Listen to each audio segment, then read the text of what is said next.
Hi friends, Indira ಅಡುಗೆ ಮನೆಗೆ ಸ್ವಾಗತ. ಫ್ರೆಂಡ್ಸ್, ಇವತ್ತಿನ ರೆಸಿಪಿಯಲ್ಲಿ ಪುಳಿಯೋಗರೆ ಪೌಡ್ರನ್ನ ಹೇಗೆ ಮನೆಯಲ್ಲಿ ಮಾಡ್ಕೋಬೋದು ಅಂತ ಹೇಳಿ ತೋರಿಸ್ಕೊಡ್ತಾ ಇದ್ದೀನಿ. ತುಂಬಾ ಚೆನ್ನಾಗಿರುತ್ತೆ. ನಾವೇನು ಹೊರಗಡೆಯಿಂದ ತರ್ತೀವಲ್ಲ ಪ್ಯಾಕೆಟಿಂದ, ಅದಕ್ಕಿಂತನೂ ನಾವು ಏನು ಮನೇಲಿ ಮಾಡ್ತೀವಲ್ಲ ಅದು ಸೂಪರಾಗಿ ಟೇಸ್ಟ್ ಬರುತ್ತೆ. ಹೇಗೆ ಮಾಡೋದು ಅಂತ ಹೇಳಿ ನೋಡೋಣ. ಹಾಗೆ ಇವತ್ತಿನ ರೆಸಿಪಿಯಲ್ಲಿ ಪುಳಿಯೋಗರೆ ಪೌಡ್ರ್ ಮಾಡಿಬಿಟ್ಟು ಹಾಗೆ ಪುಳಿಯೋಗರೆ ಹೇಗೆ ಮಾಡೋದು ಅಂತ ಹೇಳಿನೂ ಕೂಡ ತೋರಿಸ್ಕೊಡ್ತಾ ಇದ್ದೀನಿ. ಇವಾಗ ರೆಸಿಪಿ ಸ್ಟಾರ್ಟ್ ಮಾಡೋಣ. ನಾನಿಲ್ಲಿ ಈ ಪುಳಿಯೋಗರೆ ಪೌಡ್ರ್ ಮಾಡ್ಕೊಳ್ಳೋಕ್ಕೆ ಫಸ್ಟಿಗೆ ಎಲ್ಲ ಪದಾರ್ಥಗಳನ್ನು ಫ್ರೈ ಮಾಡ್ಕೊತಾ ಇದ್ದೀನಿ. ನಾನು ಒಂದು 3 ಸ್ಪೂನ್ ಆಗೋಷ್ಟು ಧನಿಯಾ ಕಾಳನ್ನು ಫ್ರೈ ಮಾಡ್ಕೊತಾ ಇದ್ದೀನಿ. ಫ್ರೆಂಡ್ಸ್, ನಾನೀಗ ಮಾಡಿರುವ ಪೌಡ್ರ್ ಇದೆಯಲ್ಲ ತುಂಬ ದಿನ ಹಾಗೇ ಇಟ್ಕೋಬೋದು. ಯಾಕಂದರೆ ಎಲ್ಲ ಮಸಾಲೆ ಪದಾರ್ಥಗಳನ್ನು ನಾನು ಫ್ರೈ ಮಾಡಿ ಮಾಡ್ತಾ ಇರೋದು, ಹಾಗಾಗಿ ಎಷ್ಟು ದಿನ ಬೇಕಾದರೂ ಇಟ್ಕೋಬೋದು. ಇವಾಗ ಧನಿಯಾ ಕಾಳಿದೆಯಲ್ಲ ಅದನ್ನು ಕೂಡ ಫ್ರೈ ಮಾಡಿ ನಾನು ಇನ್ನೊಂದು ಪಾತ್ರೆಗೆ ಹಾಕ್ಕೊತಾ ಇದ್ದೀನಿ. ಹಾಗೆ ಇವಾಗ ನಾನು ಒಂದು 2 ಸ್ಪೂನ್ ಆಗೋಷ್ಟು ಕಡಲೆಬೇಳೆ ಇದೆಯಲ್ಲ ಅದನ್ನು ಹಾಕ್ಕೊಂಡು ಫ್ರೈ ಮಾಡ್ಕೊತಾ ಇದ್ದೀನಿ. ನಾವು ಇದನ್ನೆಲ್ಲ ಒಟ್ಟಿಗೆ ಸೇರಿಸ್ಕೊಂಡು ಬೇಕಾದರೆ ಫ್ರೈ ಮಾಡ್ಕೋಬೋದು, ಬಟ್ ಒಂದೊಂದು ಬೇಗ ಫ್ರೈ ಆಗಿಬಿಡುತ್ತೆ, ಇನ್ನೊಂದು ಹಾಗೆ ಸ್ವಲ್ಪ ಟೈಮ್ ತೊಗೊಳುತ್ತೆ. ಹಾಗಾಗಿ ಸಪ್ರೇಟಾಗಿ ಮಾಡಿಕೊಂಡ್ರೆ ಚೆನ್ನಾಗಾಗುತ್ತೆ. ಕಡಲೆಬೇಳೆ ಕೂಡ ನಾನು ಫ್ರೈ ಮಾಡಿಕೊಂಡು ಅದೇ ಪಾತ್ರೆಗೆ ಹಾಕ್ಕೊಂಡಿದ್ದೀನಿ. ಆಮೇಲೆ ಒಂದು 2 ಸ್ಪೂನ್ ಆಗೋಷ್ಟು ಉದ್ದಿನಬೇಳೆ ಹಾಕ್ಕೊಂಡು ನಾನೀಗ ಫ್ರೈ ಮಾಡ್ಕೊತಾ ಇದ್ದೀನಿ. ಉದ್ದಿನಬೇಳೆ ಬೇಗ ಫ್ರೈ ಆಗುತ್ತೆ ನೋಡಿ, 1 ಸೆಕೆಂಡಲ್ಲೇ ಫ್ರೈ ಆಗಿಬಿಡ್ತು. ಇದನ್ನು ಕೂಡ ನಾನು ಅದೇ ಪಾತ್ರಕ್ಕೆ ಹಾಕ್ಕೊಂಡಿದ್ದೀನಿ. ನಂತರ ಇವಾಗ ನಾನು ಒಂದು ಅರ್ಧ ಸ್ಪೂನ್ ಆಗೋಷ್ಟು ಕಾಳು ಮೆಣಸನ್ನು ಹಾಕ್ಕೊಂಡಿದ್ದೀನಿ. ನೀವು ಖಾರ ತುಂಬ ಸ್ಪೈಸಿ ಬೇಕು ಅನ್ನೋರು ಅರ್ಧ ಸ್ಪೂನ್ ಹಾಕ್ಕೊಂಡ್ರೆ ಕರೆಕ್ಟಾಗಿರುತ್ತೆ.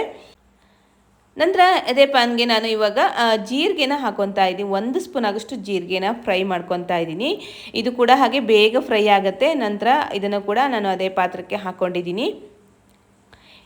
ಇದಾದಮೇಲೆ ಒಂದು 1/4 ಸ್ಪೂನ್ ಆಗೋಷ್ಟು ಮೆಂತ್ಯ ಕಾಳನ್ನು ಹಾಕ್ಕೊಂಡಿದ್ದೀನಿ. ಇದು ಕೂಡ ಬೇಗ ಫ್ರೈ ಆಗುತ್ತೆ. ಇದನ್ನು ಕೂಡ ನಾನು ಅದಕ್ಕೆ ಹಾಕ್ಕೊಂಡೆ. ಆಮೇಲೆ ನಾನು 10 ಬ್ಯಾಡಗಿ ಮೆಣಸನ್ನು ತೊಗೊಂಡಿದ್ದೀನಿ. ಇದನ್ನು ಕೂಡ ಫ್ರೈ ಮಾಡ್ಕೋಬೇಕು. ಇದನ್ನು ನಾವು ಸ್ವಲ್ಪ ಗರಮ್ ಆಗೋ ತನಕ ಹಾಗೇ ಬಿಡಬೇಕು. ಅದರ ಮೇಲೆ ಸ್ವಲ್ಪ ಗರಮ್ ಆದರೆ ನಾವು ಮಾಡೋ ಪೌಡ್ರ್ ತುಂಬ ಚೆನ್ನಾಗಿ ಬರುತ್ತೆ. ಇವಾಗ ಮೆಣಸನ್ನು ಕೂಡ ನಾನು ಫ್ರೈ ಮಾಡ್ಕೊಂಡು ಹಾಕ್ಕೊಂಡಿದ್ದೀನಿ. ಇದಾದಮೇಲೆ ನಾನು ಇವಾಗ 2 ಸ್ಪೂನ್ ಆಗೋಷ್ಟು ಬಿಳಿ ಎಳ್ಳನ್ನು ಹಾಕ್ಕೊಂಡಿದ್ದೀನಿ. ಬಿಳಿ ಎಳ್ಳು ಚಟಪಟ ಅಂತ ಅದು ಸಿಡಿಯುತ್ತಲ್ಲ, ಅಷ್ಟು ತನಕ ಫ್ರೈ ಮಾಡಿಕೊಂಡ್ರೆ ಸಾಕಾಗುತ್ತೆ. ಇದನ್ನು ಕೂಡ ನಾನು ಇವಾಗ ಫ್ರೈ ಮಾಡಿ ಇದೇ ಪಾತ್ರಕ್ಕೆ ಹಾಕ್ಕೊಂಡಿದ್ದೀನಿ. ಇವಾಗ ನಾವೇನು ಫ್ರೈ ಮಾಡ್ಕೊಂಡಿದ್ದೀವಲ್ಲ ಅದೆಲ್ಲ ಚೆನ್ನಾಗಿ ತಣದ ನಂತರನೇ ನಾವೀಗ ಪೌಡ್ರ್ ಮಾಡ್ಕೋಬೇಕು. ನಂತರ ಕೊನೆಯದಾಗಿ ಕೊಬ್ಬರಿ ತುರಿನ ನಾನು ಇವಾಗ ಫ್ರೈ ಮಾಡ್ಕೊತಾ ಇದ್ದೀನಿ. ಕೊಬ್ಬರಿ ತುರಿನ ಚಿಕ್ಕದಾಗಿ ತುರ್ಕೊಂಡು ನಾನಿವಾಗ ಒಂದು 2ರಿಂದ 3 ನಿಮಿಷ ಫ್ರೈ ಮಾಡಿಕೊಂಡ್ರೆ ಸಾಕು. ನಾವು ಜಾಸ್ತಿ ದಿನ ಇಡಲ್ಲ, ಒಂದು ವಾರಕ್ಕೆ ಇಟ್ಕೊತೀವಿ ಅಂತ ಹೇಳಿದ್ರೆ ಹಸಿ ಕೊಬ್ಬರಿನೂ ಕೂಡ ಇದೇ ರೀತಿ ಫ್ರೈ ಮಾಡಿಕೊಂಡು ನಾವು ಯೂಸ್ ಮಾಡ್ಕೋಬೋದು. ಕೊಬ್ಬರಿ ತುರಿನ ನಾನು ಫ್ರೈ ಮಾಡಿಕೊಂಡು ಅದೇ ಪಾತ್ರೆ ಇಟ್ಕೊಂಡಿದ್ದೀನಿ, ಸ್ವಲ್ಪ ಗರಮ್ ಆಗಲಿ ಅಂತ ಹೇಳಿ. ಇವಾಗ ಉಳಿದಿರೋ ಈ ಪದಾರ್ಥಗಳನ್ನೆಲ್ಲ ನಾನು ಇವಾಗ ಮಿಕ್ಸಿ ಜಾರಿಗೆ ಹಾಕ್ಕೊಂಡು ಗ್ರೈಂಡ್ ಮಾಡ್ಕೊಂಡಿದ್ದೀನಿ. ಗ್ರೈಂಡ್ ಮಾಡ್ಕೊಳ್ಳುವಾಗ ಇದ್ರ ಜೊತೆ ಒಂದು ಕಾಲು ಸ್ಪೂನ್ ಆಗೋಷ್ಟು ಹಳದಿ ಕೂಡ ಸೇರಿಸ್ಕೊಂಡಿದ್ದೀನಿ. ನಂತರ ನೋಡಿ, ನಾನಿವಾಗ ಏನು ಕೊಬ್ಬರಿನ ಫ್ರೈ ಮಾಡಿ ಇಟ್ಕೊಂಡಿದ್ನಲ್ಲ ಅದನ್ನು ಹಾಕ್ಕೊಂಡು ಇವಾಗ ಇದನ್ನು ಗ್ರೈಂಡ್ ಮಾಡ್ಕೋಬೇಕು. ನಾವು ಎಷ್ಟು ನುಣ್ಣಗಾಗುತ್ತೋ ಅಷ್ಟು ನುಣ್ಣಗೆ ಗ್ರೈಂಡ್ ಮಾಡ್ಕೊಳ್ಳೋಣ. ನಾನೀಗ ಗ್ರೈಂಡ್ ಮಾಡ್ಕೊಂಡು ಆಗಿದೆ ನೋಡಿ, ಎಷ್ಟು ಚೆನ್ನಾಗಿ ಬಂದಿದೆ ಗೊತ್ತಾ ಫ್ರೆಂಡ್ಸ್. ಕಲ್ಲರ್ ನೋಡಿ, ನೋಡಿದ್ರೇ ತುಂಬ ಖುಷಿ ಆಗ್ತಿದೆ. ಕಲ್ಲರ್ ಹೇಗೆ ಎಷ್ಟು ಚೆನ್ನಾಗಿ ಬಂದಿದೆಯೋ, ಪೌಡ್ರು ಕೂಡ ತುಂಬ ಟೇಸ್ಟಾಗಿ ಬಂದಿದೆ. ಇವಾಗ ನಾನು ಈ ಪೌಡ್ರನ್ನ ಯೂಸ್ ಮಾಡಿಬಿಟ್ಟು ಪುಳಿಯೋಗರೆನೂ ಹೇಗೆ ಮಾಡ್ಕೋಬೋದು ಅಂತಲೂ ಕೂಡ ತೋರಿಸ್ಕೊಡ್ತಾ ಇದ್ದೀನಿ. ಫ್ರೆಂಡ್ಸ್, ನಾವು ಇಲ್ಲಿ ಒಂದು 4 ಜನಕ್ಕೆ ಪುಳಿಯೋಗರೆ ಮಾಡೋದು ಅಂತ ಹೇಳಿದ್ರೆ 1 ಸ್ಪೂನ್ ಆಗೋಷ್ಟು ಈ ಪುಳಿಯೋಗರೆ ಪೌಡ್ರನ್ನ ಹಾಕ್ಕೊಂಡ್ರೆ ಆರಾಮಾಗಿ ಒಂದು 4 ಜನ ತಿನ್ಬೋದು. ಅಷ್ಟು ರುಚಿಯಾಗಿ ಬರುತ್ತೆ ಫ್ರೆಂಡ್ಸ್. ಇವಾಗ ಪುಳಿಯೋಗರೆ ಮಾಡೋದು ಹೇಗೆ ಅಂತ ನೋಡೋಣ. ನಾನಿಲ್ಲಿ ಒಂದು ಬಾಣಲೆ ಇಟ್ಕೊಂಡಿದ್ದೀನಿ. ಇದಕ್ಕೆ ಒಂದು 2ರಿಂದ 3 ಸ್ಪೂನ್ ಆಗೋಷ್ಟು ಕೊಬ್ಬರಿ ಎಣ್ಣೆ ಹಾಕ್ಕೊಂಡಿದ್ದೀನಿ. ಆಮೇಲೆ ಕಡಲೆ ಬೀಜ ಹಾಕ್ಕೊಂಡು ಫ್ರೈ ಮಾಡ್ಕೋಬೇಕು. ಹಾಗೆ 1 ಸ್ಪೂನ್ ಆಗೋಷ್ಟು ಕಡಲೆಬೇಳೆ ಹಾಕ್ಕೊಂಡಿದ್ದೀನಿ. ಅದನ್ನು ಕೂಡ ಫ್ರೈ ಮಾಡ್ಕೊಂಡು ನಂತರ 1 ಸ್ಪೂನ್ ಆಗೋಷ್ಟು ಉದ್ದಿನಬೇಳೆ ಹಾಕ್ಕೊಂಡಿದ್ದೀನಿ. ಅದು ಕೂಡ ಫ್ರೈ ಮಾಡ್ಕೊಂಡಿದ್ದೀನಿ.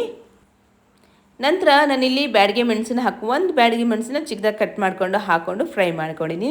ನಂತರ ಸ್ವಲ್ಪ ಕರಿಬೇವು ಸೊಪ್ಪು ಇದಿಷ್ಟನ್ನ ಹಾಕ್ಕೊಂಡು ಫ್ರೈ ಮಾಡ್ಕೊಂಡಿದ್ದೀನಿ. ನಂತರ ಇವಾಗ ಇದ್ರ ಜೊತೆಗೆ ನೋಡಿ, ಇವಾಗ ಪೌಡ್ರನ್ನ ಹಾಕ್ಕೊಂಡಿದ್ದೀನಿ. ನಾನು ಒಂದು 2 ಸ್ಪೂನ್ ಆಗೋಷ್ಟು ಪೌಡ್ರ್ ಹಾಕ್ಕೊಂಡಿದ್ದೀನಿ. ಪೌಡ್ರ್ ಹಾಕ್ಕೊಂಡು ನಾವು ಎಣ್ಣೆ ಹಾಕ್ಕೊಂಡಿದ್ದೀವಲ್ಲ, ಒಗ್ಗರಣೆಗೆ ಏನು ಹಾಕ್ಕೊಂಡಿದ್ದೀವೋ ಅದ್ರ ಜೊತೆ ಸ್ವಲ್ಪ ಹೊತ್ತು ಫ್ರೈ ಮಾಡ್ಕೋಬೇಕು. ನಂತರ ಸ್ವಲ್ಪ ಒಂದು ಅರ್ಧ ಲಿಂಬೆಹಣ್ಣು ಗಾತ್ರದ್ದು ಹುಣಸೆಹಣ್ಣು ತೊಗೊಂಡ್ಬಿಟ್ಟು ಅದರ ರಸ ಕೂಡ ಹಾಕ್ಕೊಂಡಿದ್ದೀನಿ. ಇವಾಗ ಇದ್ರ ಜೊತೆ ಚೆನ್ನಾಗಿ ಇವಾಗ ಫ್ರೈ ಮಾಡ್ಕೋಬೇಕು. ಅದ್ರ ಜೊತೆ ಫ್ರೈ ಆದಮೇಲೆ ನೋಡಿ, ನಾನು 2ರಿಂದ 3 ಸ್ಪೂನ್ ಆಗೋಷ್ಟು ಬೆಲ್ಲ ಕೂಡ ಸೇರಿಸ್ಕೊಂಡಿದ್ದೀನಿ. ಬೆಲ್ಲದ ಜೊತೆ ಇವಾಗ ಚೆನ್ನಾಗಿ ಮಿಕ್ಸ್ ಮಾಡ್ಕೋಬೇಕು. ಇಷ್ಟೇ ಫ್ರೆಂಡ್ಸ್. ಇವಾಗ ನಾವೇನು ರೈಸ್ ರೆಡಿ ಮಾಡ್ಕೊಂಡಿರ್ತೀವಲ್ಲ ಅದನ್ನು ಹಾಕ್ಕೊಂಡು ಮಿಕ್ಸ್ ಮಾಡಿದ್ರೆ ಆಯಿತು. ಈ ರೀತಿ ಇಷ್ಟು ಗೊಜ್ಜನ್ನ ನಾವು ಈಗ ಗೊಜ್ಜು ರೆಡಿ ಆಗಿದೆಯಲ್ಲ, ಈ ಗೊಜ್ಜನ್ನ ನಾವು ಫ್ರಿಜ್ಜಲ್ಲಿ ಇಟ್ಕೊಂಡು ಎಷ್ಟು ದಿನ ಬೇಕಾದರೂ ಇಟ್ಕೋಬೋದು ನೋಡಿ ಫ್ರೆಂಡ್ಸ್. ಗೊಜ್ಜು ನೋಡಿದ್ರೇ ಗೊತ್ತಾಗ್ತಿದೆ ಎಷ್ಟು ಚೆನ್ನಾಗಾಗಿದೆ ಅಂತ. ಹೌದು ಫ್ರೆಂಡ್ಸ್, ತುಂಬಾ ರುಚಿಯಾಗಿ ಬಂದಿತ್ತು. ನೀವು ಕೂಡ ಒಂದ್ಸಲ ಟ್ರೈ ಮಾಡಲೇಬೇಕು. ಮಾಡಿದಾಗ ಹೇಗೆ ಬಂತು ಅಂತ ನನಗೆ ಕಾಮೆಂಟ್ ಸೆಕ್ಷನಲ್ಲಿ ತಿಳಿಸೋದನ್ನ ಮರಿಬೇಡಿ. ಓಕೆ ಫ್ರೆಂಡ್ಸ್, ನೋಡಿದ್ರಲ್ಲ ಪುಳಿಯೋಗರೆ ಪೌಡ್ರನ್ನ ಹೇಗೆ ನಾವು ಮನೆಯಲ್ಲೇ ಮಾಡ್ಕೋಬೋದು, ಹಾಗೆ ಪುಳಿಯೋಗರೆ ಕೂಡ ಹೇಗೆ ಮಾಡ್ಕೋಬೋದು ಸಹ ತೋರಿಸ್ತೀನಿ. ಈ ವಿಡಿಯೋ ನಿಮಗೆ ಇಷ್ಟವಾಗಿದೆ ಅಂತ ಅಂದ್ಕೊತೀನಿ. ಇಷ್ಟವಾಗಿದ್ದರೆ ಒಂದು ಲೈಕ್ ಕೊಡೋದನ್ನ ಮರಿಬೇಡಿ. ಹಾಗೆ ನಿಮ್ಮ ಫ್ರೆಂಡ್ಸಿಗೆಲ್ಲ ಶೇರ್ ಮಾಡಿ. ಇನ್ನೂ ಒಳ್ಳೊಳ್ಳೆ ರೆಸಿಪಿಯೊಂದಿಗೆ ನೆಕ್ಸ್ಟ್ ವಿಡಿಯೋದಲ್ಲಿ ಸಿಗ್ತೀನಿ. ಧನ್ಯವಾದಗಳು.